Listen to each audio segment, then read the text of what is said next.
Jesus H. Christ, will somebody finally bring this man to justice? Trump stalled a document dump about Michael Cohen for a year. New York D-A Bragg just got 104,000 pages from the U.S. Attorney's Office this month, 31,000 of them yesterday. And what does Bragg do? To ensure Trump has enough time to review the documents he himself stalled, Bragg is willing to delay the start of the Stormy Daniels hush money trial for another 30 days. Out of an abundance of caution for Trump's sake. We do not have another 30 days. Trump's concierge judge, Aileen Cannon in Florida, did not have the gall to dismiss the 32 espionage charges against him in Florida yesterday as he wanted, but she also didn't say a word about getting that goddamn trial started on time, or 2 months within being on time, or 4 months within being on time, or before the election, or before Trump dies of his dementia. Not saying you are going to delay it is, in fact, just another way of delaying it. The Supreme Court has managed to stall until a month and 10 days from now, just the hearing, never mind the ruling on this fantasy of presidential immunity, which has as its precedent absolutely nothing in American law or American history and is about as valid as Sister Catherine's debates from the 13th century about how many souls can stand on the head of a pin. And thus, in turn, Trump has been able to introduce this high-octane, hot and cold-running presidential immunity bullshit into the Cannon trial in Florida and into the Bragg trial in New York. And what is Alvin Bragg doing because Trump managed to stall in a different way? He's offering Trump another 30-day stall. This is the greatest criminal in the history of this country, and his incarceration is perhaps our only chance to rebuild this nation before it splits into two universes, occupying the same spot at the top of the same pin, between the sane people and the people who believe in QAnon and support racism and think Trump is being persecuted. And he is running for dictator, and he has given up pretending that he is not running for dictator, and he is running out the judicial clock so he can regain power and effectively immunize himself so he can commit more crimes, and we are giving him an extra 30 days out of an abundance of caution because we wouldn't want to rush this thing. We didn't arrest him the minute his term expired. We didn't appoint a special counsel the day he left Washington. We didn't prosecute him the week we realized he had stolen nuclear secrets and was reading them to passersby. We didn't get an attorney general who didn't just assume everything would go back to normal. We didn't just commandeer him and stuff him into the Naval Consolidated Brig at Chesapeake for attempting to overthrow the goddamn government. And now, apparently on the theory that if we just treat him nicely this year, maybe he'll suddenly become uninsane and maybe a little less world-destroying level evil, and he'll ask one of the prosecutors for a nice plea deal. And it's not like the new crimes aren't still piling up. $600,000 from a Trump-linked company, and the next thing you knew it, Alexander Smirnov was lying to the FBI and to unscrupulous idiots like James Comer and Jim Jordan about Hunter Biden and President Biden and Burisma and Ukraine. And the Biden accuser arrested by the FBI got an unexplained $600,000 from a company about 2 steps removed from Donald Trump. But sure, give him another 30 days to game the system a little longer because, I don't know, maybe he can get hold of some nukes and hold a blue state hostage. As Jacqueline Sweet explains in The Guardian, quote, Alexander Smirnov was paid $600,000 by a company called Economic Transformation Technologies, ETT, prosecutors said. ETT's CEO is the American Christopher Condon, who is also one of 3 shareholders in ETT Investment Holding Limited in London. Other shareholders in the UK include the Pakistani-American investor Shahal Khan and Farooq Arjomand, a former chairman and current board member of Damac Properties in Dubai, who is also listed as an advisor on ETT's American website. Khan, this Shahal Khan, an investor who, wait for it, purchased the Plaza Hotel in 2018, the Plaza Hotel Trump used to own. Khan and Arjomand have ties to Donald Trump through Trump Associates and Damac, a major Middle East developer that has partnered with Trump for a decade. For years, top American intelligence officials and ex-officials have insisted that the Hunter Biden Burisma and President Biden story and the Hunter Biden laptop smear had all the hallmarks of Russian election interference, and now the same stories have a cash component going directly to the lead witness, and the cash is tied 2 steps removed to Trump. And Trump wanted to ban TikTok. Then Jeff Yass said, hey, I own 33% of TikTok. And suddenly Trump didn't want to ban TikTok. And then Bloomberg reported Yass is being considered for Secretary of the Treasury. And yesterday, Trump's previous corrupt Secretary of the Treasury, that frog-faced idiot with the horror movie trophy wife, Mnuchin, said he has put together a consortium to buy TikTok. Caught on tape again and again, week after week, sentence after sentence, his language dissolving further and further into unintelligibility and inanity, Trump is now pointing at a collection of the evidence of his mental illness and his brain diseases and is now shouting, that's AI, that's artificial intelligence. I didn't say any of that. Trump has just made some sort of pitch to Elon Musk. Or Musk has made one to Trump, and who knows which one of them is crazier. But Musk just elevated his fascist hate speech on Twitter from mere replacement theory from Mexico to unverified videos he claims shows cannibals from Haiti who are headed here. And Trump's campaign just started running ads on Rumble right before segments of the Stu Peters show, where that psycho is overtly praising Nazis. Not Trump Nazis, not neo-Nazis, Hitler Nazis, claiming they unleashed the Holocaust and World War II just, quote, to protect themselves and the generations to come. And he says that right after Trump says, I'm Donald Trump and I approve this message. But yes, Mr. District Attorney, give Trump 30 more days before you start your goddamned trial. And ask him if he'd like a few cheeseburgers, too. And maybe he could use some more ketchup. Because we have all the time in the world here. I mean, exactly what do you think Trump could do in that time? I mean, it's only 30 days.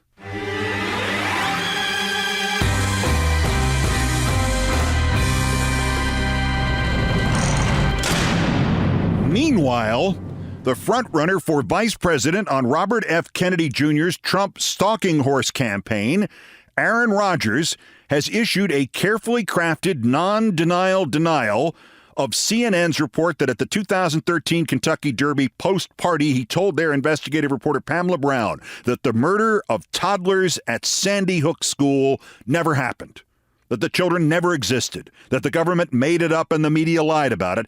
And then he repeated that delusional conspiracy theory to at least one other person more recently and far more graphically.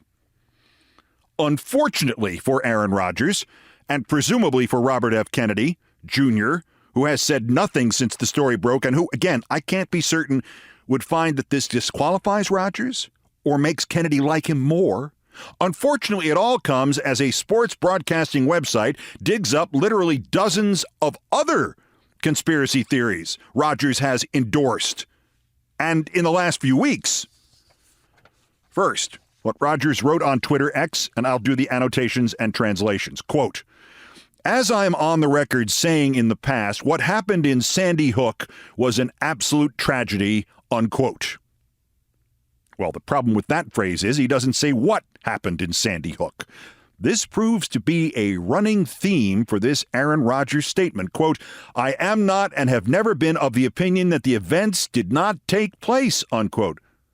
Again, the events. That sentence could mean he's never believed Sandy Hook was a false flag with crisis actors, like he said.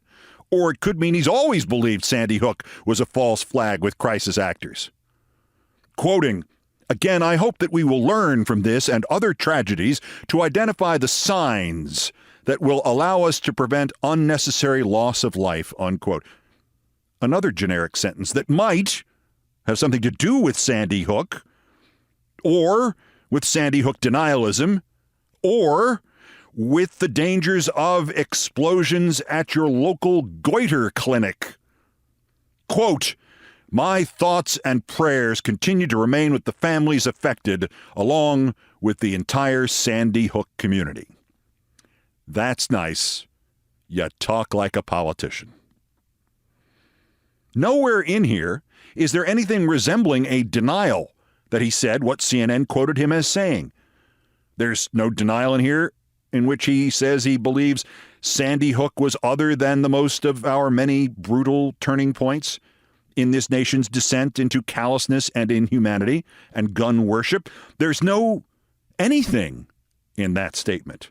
If you took out the words Sandy Hook, Rodgers could be talking about the questions about the quality of the turf beneath his feet when he suffered his season-ending injury in his first game of the New York Jets' 2023 season. It's a non-denial denial. And the way things are going, it ain't going to be his last. I am indebted to Sean Keeley, who writes at the website Awful Announcing, who ponied up $15, American, to get past the paywall in order to listen to Aaron Rodgers' appearance last month on a podcast called Look Into It with Eddie Bravo. This interview was news briefly a week ago, largely because of Rodgers' assertion that since nobody is still alive who actually saw buildings being built in the 19th century, and since they didn't have power tools in the 19th century, that means those buildings were actually built by aliens from outer space called the Tartarians, and all them old cathedrals and World Fair buildings and stuff. He actually said World Fair. All of those were actually Tartarian capitals here on Earth, and he knows this because when he was 9, he studied Egypt. But Aaron Rodgers was on this show for 3 hours, and he hit at least 18 other conspiracy theories. Rodgers believes Chinese and Latin Americans are coming here in hopes of taking advantage of a deal by which they join the military and then they can become citizens, and that way the government could use them, the Chinese-born or Latin-born new American soldiers, to turn on and fire on American-born Americans, since Aaron Rodgers knows that obviously American-born Americans would never do that because he's never met a policeman. Rodgers buys the theory that antibiotics keep your body from pushing out toxins and parasites, and that COVID wasn't real, and that the COVID vaccine wasn't real, and it was, quote, experimental gene therapy that changes your DNA, and it was done to allow the largest transfer of wealth ever. And what about all those athletes, quote, plenty of young people, and not just who've died, but have had episodes on the field, had to retire, had to stop playing, even though all those things on the field would have been, seen by all the fans in the stands at the games and watching on television. And it might have been in the papers because the players would be retiring, except it didn't happen, except to one guy, and it had nothing to do with COVID. Aaron Rodgers thinks Tucker Carlson's interview with Vladimir Putin got 200 million viewers. Also, he thinks it was an interview. And he's big on election fraud. And, of course, we already know about Jimmy Kimmel and the Jeffrey Epstein investigation and the real identity of Anthony Fauci and germ theory and the Great Awakening and Operation Paperclip and Operation Northwoods and the JFK conspiracy and the RFK conspiracy and the Rockefeller conspiracy and the George Soros conspiracy and the moon landing conspiracy and the Library of Alexandria conspiracy and the Library in the Vatican conspiracy and ancient giant trees and the Great Awakening and the time he met his new new backup quarterback with the Green Bay Packers, and the first thing he asked the guy was, "You believe in 9/11?" And when he said, "Well, why wouldn't I?" Rodgers said the guy should really read up on it. We have always had people like Aaron Rodgers in every century, in every country. It is, sadly and simply, mental illness. The problem occurred, and it may be a problem we can no longer fix, when we stopped accepting the idea that perhaps there are people we cannot fix and who must simply be kept somewhere, not punished, not mistreated, not shut off from all of life, just recognized as incapable of separating reality from their imaginations or the imaginations of others, and thus posing an actual dangerous threat to other people and the society as a whole. And Aaron Rodgers is clearly one of those people. And even if this latest ghastly, inhuman Sandy Hook story actually does end his political career before it begins, and if it's somehow too much even for Robert F. Kennedy Jr., there is the startling reality that because of a contractual feature, he is to be paid $107 million this year as the quarterback, as the face of the New York Jets football franchise. And that as late as last year, he was still under contract to do commercials for State Farm Insurance. That as late as 3 years ago, he was a finalist to become the new host of the TV game show Jeopardy. That he is still under contract, apparently, to contribute to a really bad show on ESPN, during which last football season, he repeatedly went on long, unhinged rants about many of the conspiracy theories I've already enumerated, and somehow did not get his sorry ass sued into the ground by Jimmy Kimmel. And what can be done to stop him? Or just to inhibit him from poisoning this country, as Trump does, as Joe Rogan does, as any of 100 prominent Republican politicians do, or 1,000 podcasters or influencers, because the weirder they get, the more money they take in. What can be done to stop them? Or the people who listen to them and do not realize that the people they are trusting are baldly and proudly irrational? What happens when we let the genie out of the bottle and the genie devotes his life to telling everybody there's no bottle? Reality isn't real. You don't have to do anything you don't want to ever, because all the rules are just designed to cover up what's in the library at the Vatican. And you say, what do you mean what's in the library at the Vatican? And the genie then says, that's exactly my point, you bastard. Well, there is one thing you do. You do not let such a person run for vice president of the United States, no matter the odds against his election. Because we didn't intervene when Trump ran because of the odds against his election, and we all see how well that has turned out. Well, give it another 30 days. I don't know the process to fix this. Mandatory psychological evaluations for all candidates, for all offices, and I mean a minimum of 10 questions. The resumption of involuntary institutionalizations of people like Aaron Rodgers? Would it be better now to perhaps repeat the mistakes of the past and get those institutionalizations wrong on occasion?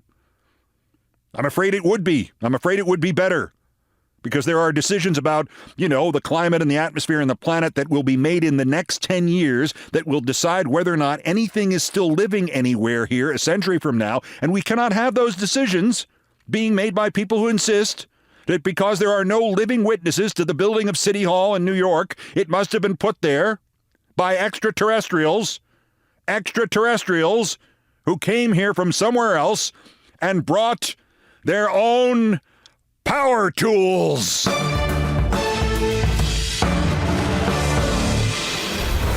In passing, Mr. Rogers, I have one question. If the aliens used their power tools to build, the 19th century buildings and everything before then that we couldn't have built, if they used their power tools, where did they charge their power tools? Also of interest here, there is some sort of purge going on inside MAGA land, and two of the leading inmates there are clearly very worried about being judged not Trumpy enough. Their names are Marjorie CrossFit Don't Mean Mentally Fit Taylor Greene and Lauren What a Pair of Hands Boebert. That's next. This is Countdown. This is Countdown with Keith Olbermann.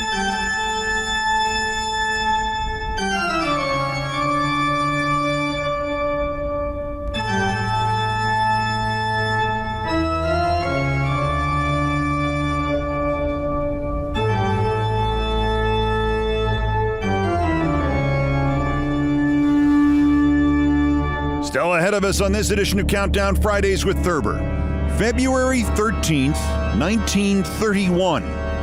Exactly 34,000 days ago. 34,000 days ago.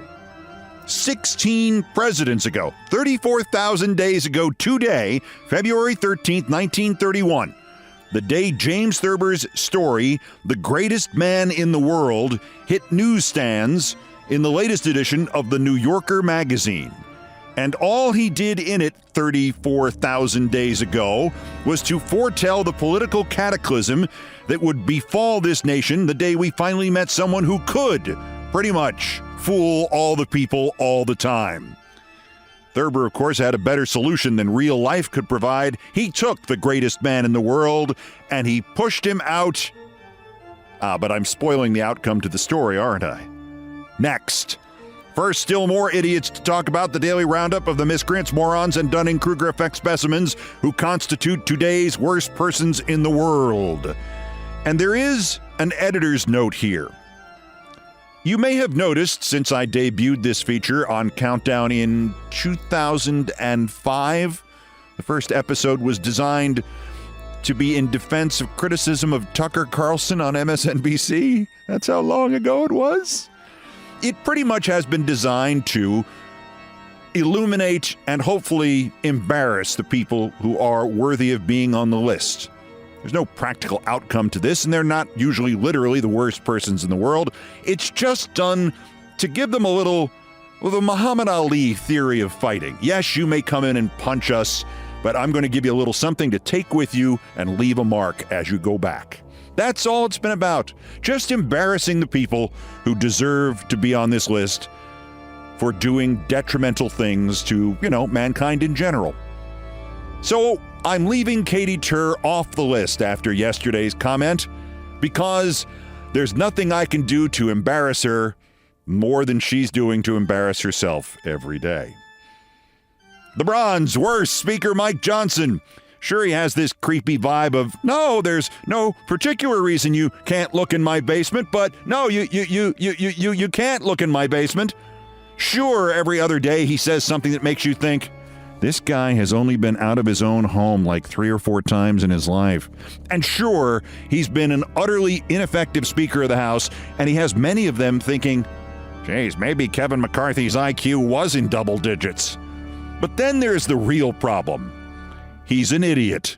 Senator Katie Britt, the crisis actress who ended her career by lying about a sex trafficking victim in the State of the Union rebuttal, says that before she gave that speech, Speaker Mike Johnson called her and told her, quote, don't worry. People are going to tell you horror stories about all of those things that happened and people's careers being blown up over it. It'll be fine. She added, he was so kind. She does not mention whether or not Johnson then added, no, there's no particular reason you can't look in my basement, but you can't look in my basement. She said something about, no, I can't even repeat it. The runner-up, worser, Marjorie Taylor Barney Rubble, I'm also not good at math either, Green. A social media account called End Wokeness tweeted the monthly inflation statistics from Argentina, where under the new president there who can't afford a haircut or bifocal glasses, Javier Milei, the nation went from inflation that was just in the month of December, just the monthly inflation in December was 25.5%, to only another 20.6% in January, to just another 13.2% in February. The soup kitchens have run out of soup in Argentina. The Neanderthal Congresswoman's addition to these terrifying facts, quote, "We could save America if we did the same thing." The monthly inflation in this country in February, when it was 13% in Argentina, the monthly inflation in this country last month was 0.4%, but Marge wants it to be 13% monthly inflation instead. Because Marge clearly drops barbells on her own head once a month. By the way, Marge is in other kinds of trouble. The far right does not know what to do about this whole TikTok business. Trump says it's bad. No, Trump says it's good. No, Trump says it's bad. No, Trump says it's good. Please stop. Make up my mind for me. Marge voted against the ban and was then asked if Trump's El Foldo influenced her, and she answered, "He has his opinion on the bill, and he can voice it, so it doesn't mean that we're all robots." I don't know, Marge. Claiming that you are a robot was like your most rational defense for all of your actions in this life. But our winner, the worst, Margie's twin in stupidity, Lauren Boebert. Speaking of fascists, and fascists in disarray, something really is going on in MAGA land. There's been some sort of purity purge recently. I mean, libs of TikTok got attacked by Ron DeSantis. Remember Ron DeSantis? As to Boebert, she live-streamed on the home of the future Gestapo, Rumble, and was criticized by some viewer there because she's not been posting enough on Trump's social media site. Quote, "Bud Myers says that I should be on Truth Social," Bobo said. "You're right. So I had a Truth Social account, but I still have it. Having trouble getting access to it right now, but we're working on fixing that glitch, and I will absolutely be back on there." The folks at Midas Touch did a quick dig and found out Boebert has 2 verified accounts on the Trump site. On her campaign account, she's never posted, not once. On her personal account, this little glitch she referred to, apparently it's been a problem she's been working on for 18 months. She has not posted on Truth Social in 18 months. But no, of course, it's not her being passive-aggressively critical of Trump's insane, drugged-up fascist crap shack site. It's been a glitch for 18 months, an 18-month-long glitch. It's just a small technical problem. She swears she is loyal to the Fuhrer. She's not choosing to post on Twitter instead. It's a glitch. I swear to God, don't send me back. Make me manage that McDonald's in Rifle, Colorado again. I'll post, I swear. I'm just a simple God-fearing Christian woman. Well, indictment-fearing Christian woman. I'm a 37-year-old grandmother just like you. I'll be good. Don't make me go back to food management. I can't take giving food poisoning to another 80 of my customers. Please. It's just a glitch. Don't send me back. Lauren, a glitch while posting? So what, you're having a hard time getting a handle on just how to grip your device? Boebert, today's worst person in the world!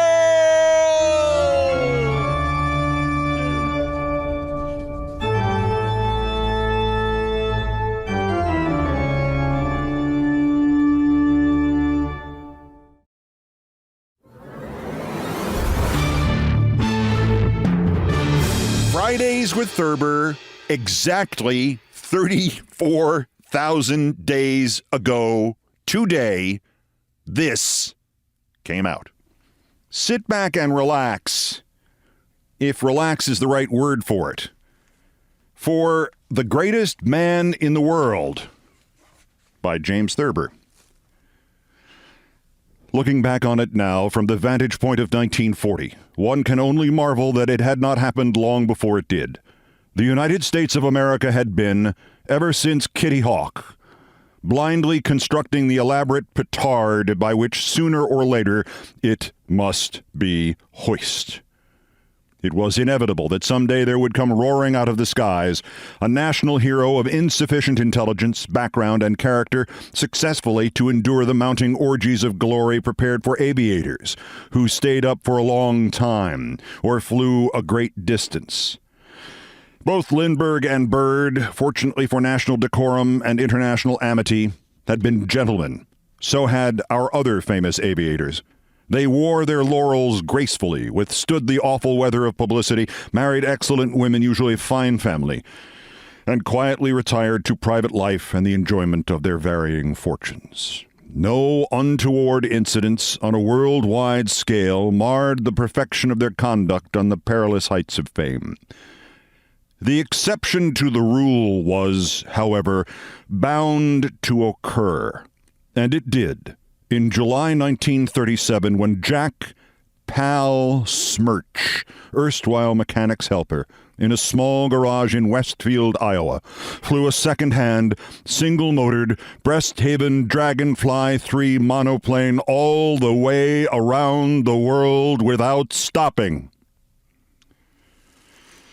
Never before in the history of aviation had such a flight as Smirch's even been dreamed of. No one had even taken seriously the weird floating auxiliary gas tanks, invention of the mad New Hampshire professor of astronomy, Dr. Charles Lewis Gresham, upon which Smirch placed full reliance. When the garage worker, a slightly built, surly, unprepossessing young man of 22, appeared at Roosevelt Field early in July 1937, slowly chewing a great quid of scrap tobacco, and announced, "Nobody ain't seen no flying yet." The newspapers touched briefly and satirically upon his projected 25,000-mile flight. Aeronautical and automotive experts dismissed the idea curtly, implying that it was a hoax, a publicity stunt. The rusty, battered, second-hand plane wouldn't go. The Gresham auxiliary tanks wouldn't work. It was simply a cheap joke. Smirch, however, after calling on a girl in Brooklyn who worked in the flap-folding department of a large paper box factory, a girl whom he later described as his sweet patootie, climbed nonchalantly into his ridiculous plane at dawn of the memorable 7th of July, 1937, spit a curve of tobacco juice into the still air, and took off, carrying with him only a gallon of bootleg gin and 6 pounds of salami.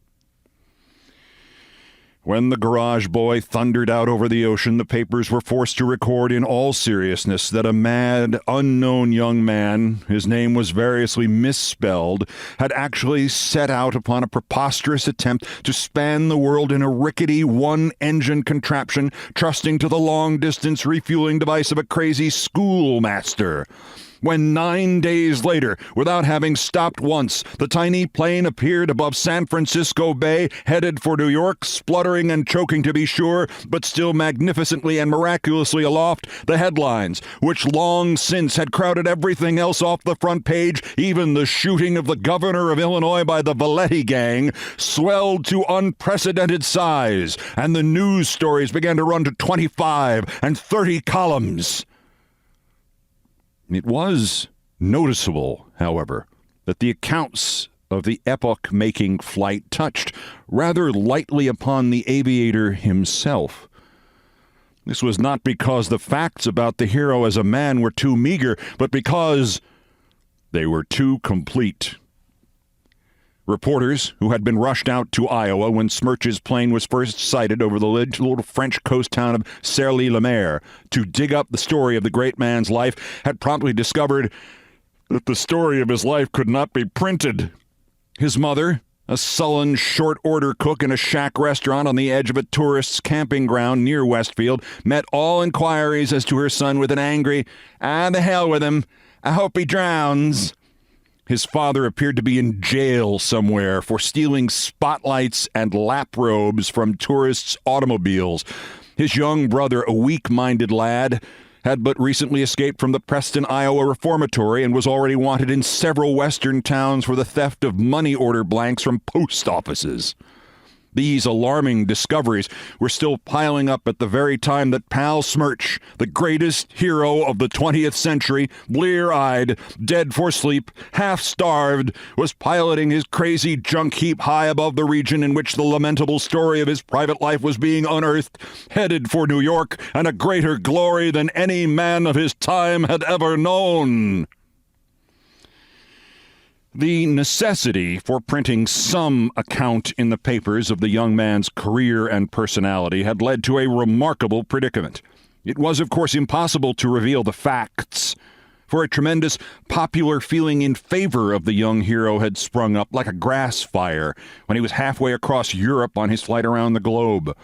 He was, therefore, described as a modest chap, taciturn, blonde, popular with his friends, popular with girls. The only available snapshot of Smirch, taken at the wheel of a phony automobile in a cheap photo studio at an amusement park, was touched up so that the little vulgarian looked quite handsome. His twisted leer was smoothed into a pleasant smile. The truth was, in this way, kept from the youth's ecstatic compatriots. They did not dream that the Smirch family was despised and feared by its neighbors in the obscure Iowa town, nor that the hero himself, because of numerous unsavory exploits, had come to be regarded in Westfield as a nuisance and a menace. Pal Smirch had, the reporters discovered, once knifed the principal of his high school. Not mortally, to be sure, but he had knifed him. And on another occasion, surprised in the act of stealing an altar cloth from a church, he had bashed the sexton over the head with a pot of Easter lilies. For each of these offenses, he had served a sentence in the reformatory.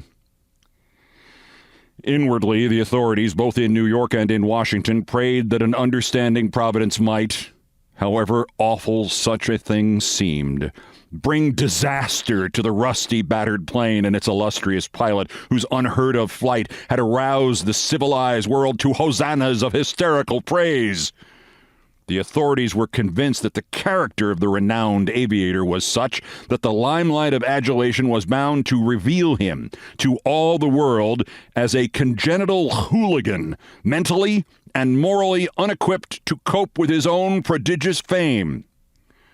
"I trust," said the Secretary of State at one of the many secret cabinet meetings called to consider the national dilemma, "I trust that his mother's prayer will be answered," by which he referred to Mrs. Emma Smirch's wish that her son might be drowned. It was, however, too late for that. Smirch had leaped the Atlantic and then the Pacific as if they were mill ponds. At 3 minutes after 2 o'clock on the afternoon of July 17th, 1937, the garage boy brought his idiotic plane into Roosevelt Field for a perfect three-point landing. It had, of course, been out of the question to arrange a modest little reception for the greatest flyer in the history of the world. He was received at Roosevelt Field with such elaborate and pretentious ceremonies as rocked the world.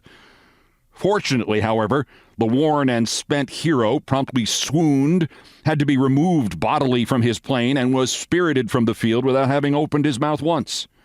Thus, he did not jeopardize the dignity of his first reception, a reception illumined by the presence of the Secretaries of War and the Navy, Mayor Michael J. Moriarty of New York, the Premier of Canada, Governors Fanaman, Groves, McFeely, and Critchfield, and a brilliant array of European diplomats. Smirch did not, in fact, come to in time to take part in the gigantic hullabaloo arranged at City Hall for the next day. He was rushed to a secluded nursing home and confined in bed. It was 9 days before he was able to get up, or to be more exact, before he was permitted to get up. Meanwhile, the greatest minds in the country in solemn assembly had arranged a secret conference of city, state, and government officials, which Smirch was to attend for the purpose of being instructed in the ethics and behavior of heroism. On the day that the little mechanic was finally allowed to get up and dress, and for the first time in 2 weeks took a great chew of tobacco, he was permitted to receive the newspaper men, this by way of testing him out. Smirch did not wait for questions. "Yous guys," he said, and the Times man winced. "Yous guys can tell the cockeyed world that I put it over on Lindbergh, see? Yeah, made an ass of them two frogs." The two frogs was a reference to a pair of gallant French flyers who, in attempting a flight only halfway around the world, had 2 weeks before unhappily been lost at sea. The Times man was bold enough at this point to sketch out for Smirch the accepted formula for interviews in cases of this kind. He explained that there should be no arrogant statements belittling the achievements of other heroes, particularly heroes of foreign nations. "Ah, to hell with that," said Smirch. "I did it, see? I did it, and I'm talking about it." And he did talk about it. None of this extraordinary interview was, of course, printed. On the contrary, the newspapers, already under the disciplined direction of a secret directorate created for the occasion and composed of statesmen and editors, gave out to a panting and restless world that Jackie, as he had been arbitrarily nicknamed, would consent to say only that he was very happy and that anyone could have done what he did. "My achievement has been, I fear, slightly exaggerated," the Times man's article had him protest with a modest smile. These newspaper stories were kept from the hero, a restriction which did not serve to abate the rising malevolence of his temper. The situation was indeed extremely grave, for Pal Smirch was, as he kept insisting, rarin' to go. He could not much longer be kept from a nation clamorous to lionize him.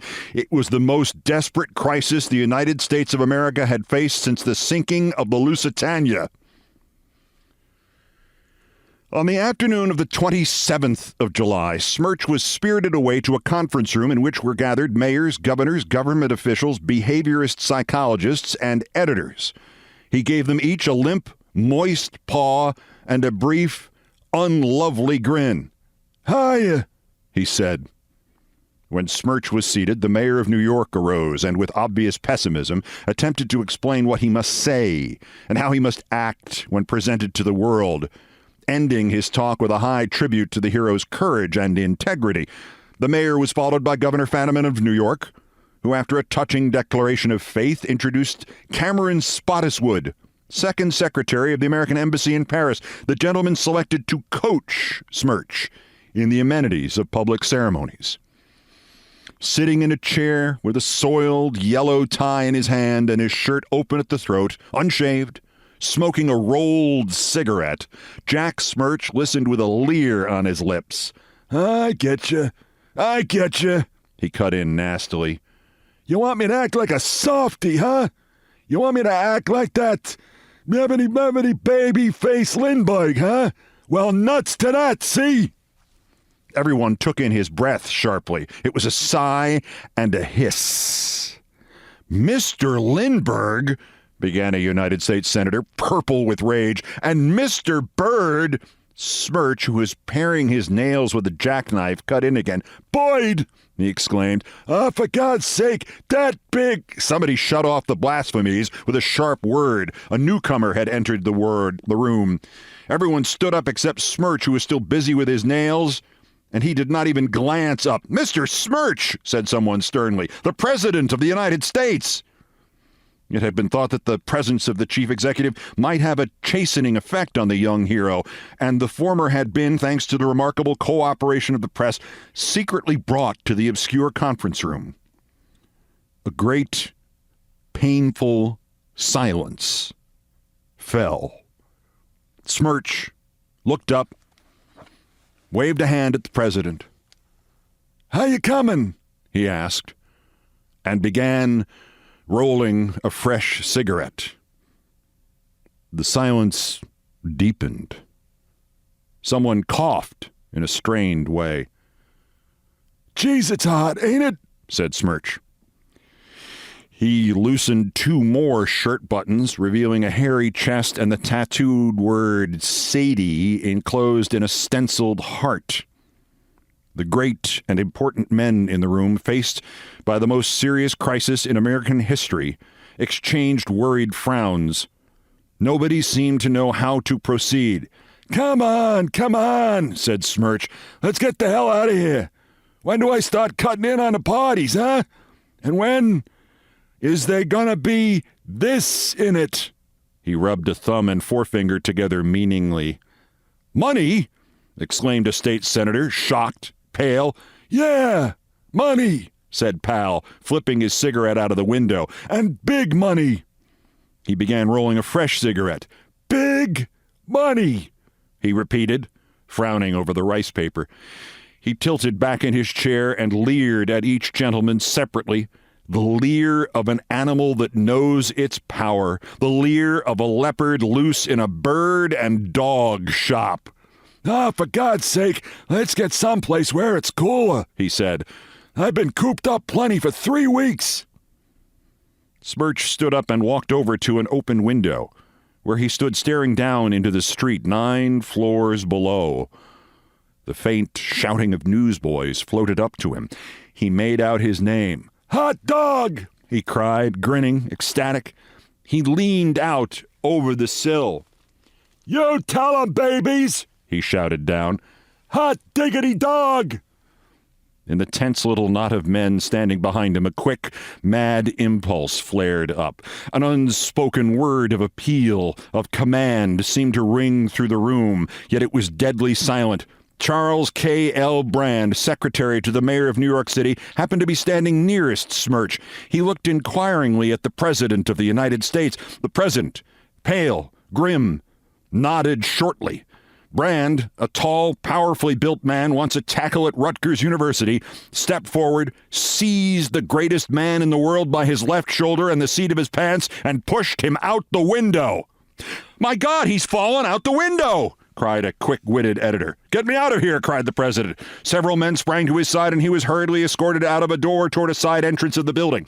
The editor of the Associated Press took charge, being used to such things. Crisply, he ordered certain men to leave, others to stay. Quickly, he outlined a story which all the papers were to agree on, sent 2 men to the street to handle that end of the tragedy, commanded a senator to sob, and 2 congressmen to go to pieces nervously.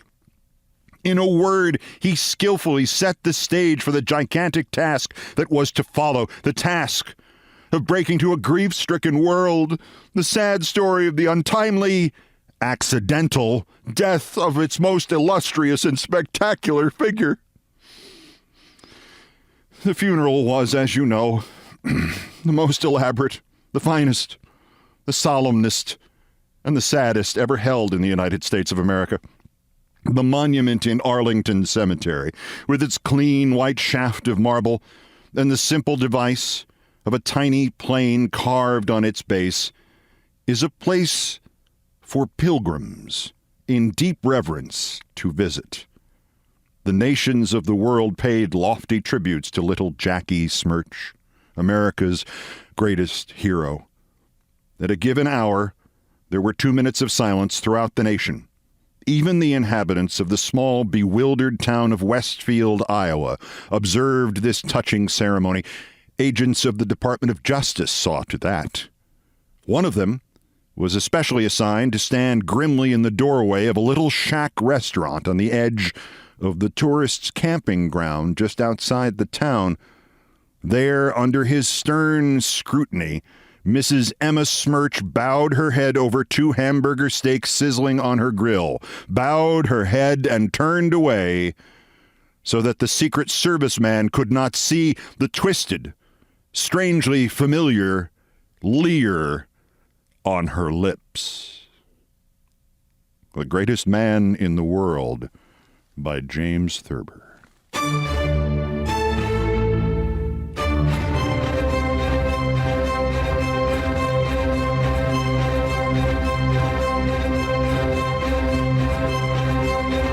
Okay, I've done all the damage I can do here. Thank you for listening. Countdown musical directors Brian Ray and John Philip Chanel have arranged, produced, and performed most of our music. Mr. Ray was on guitars, bass, and drums. Mr. Chanel handled orchestration and keyboards. Produced by TKO Brothers. Other music, including some of the Beethoven compositions, arranged and performed by the group No Horns Allowed. Sports music is the Olbermann theme from ESPN2, written by Mitch Warren Davis and courtesy of ESPN Inc. Our satirical and pithy musical comments are from Nancy Faust, the best baseball stadium organist ever, and our announcer today was my friend Howard Feynman. Everything else was pretty much my fault, as always. That's Countdown for this, the 236th day until the 2024 presidential election, the 1,165th day since Dementia J. Trump's first attempted coup against the democratically elected government of the United States. Use the 14th Amendment and the not regularly given elector objection option. Use the Insurrection Act. Use the justice system. Use the mental health system to stop him from doing it again while we can still stop him. The next scheduled countdown is Tuesday. Bulletins as the news warrants. Till then, I'm Keith Olbermann. Good morning, good afternoon, good night, and good luck.